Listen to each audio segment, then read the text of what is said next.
Mummy Laddu Gopal को भोग लगवाने के बाद ही क्यों हम खा सकते हैं? मतलब जब तक लड्डू कुछ नहीं खाएंगे हम भी नहीं, क्योंकि लड्डू गोपाल को भोग लगवाने के बाद वो भोजन नहीं साक्षात प्रसाद बन जाता है, जो हमारे खाने के लायक हो जाता है। और वो खाने का स्वाद भी कुछ अलग ही होता है। बहुत से लोगों को तो अच्छे से भोग लगवाना भी नहीं आता। जैसे ठाकुर जी को दिखा रहे हैं कि आज हमने क्या बनाया है, 2 मिनट उनके आगे रखते हैं फिर उठा लेते हैं। ठाकुर जी भाव और प्रेम के भूखे हैं। अगर हम सोने की थाली में भी उनको परोसेंगे लेकिन भाव नहीं है, वो खाना कभी स्वीकार नहीं करेंगे। और वहीं एक मामूली से पत्तल में भी परोसोगे प्यार और भाव से, वो उसको स्वीकार कर लेंगे। और मम्मी कई लोग तो प्याज लहसुन वाला खाना भोग लगवा देते हैं ठाकुर जी को, जो खुद खाते हैं। बहुत अपराध करते हैं। ठाकुर जी का भोजन बिल्कुल सात्विक होना चाहिए, प्याज लहसुन के बिना। मैं तुझे बताती हूँ भोग लगवाने का सही नियम। एक निवाला भोजन का ठाकुर जी को अपने हाथों से खिलाना चाहिए, जैसे हम एक छोटे बच्चे को खिलाते हैं। और पर्दा करके मन में भाव होना चाहिए कि बर्तन अब पूरा खाली हो गया है, ठाकुर जी ने सारा खा लिया है। और हमारे सनातन में ये विचार होता है कि खाली बर्तन कभी वापस नहीं लौटाते।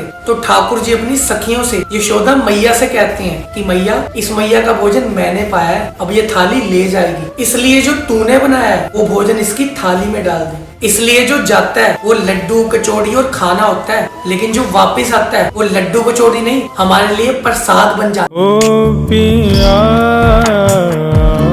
कित गए।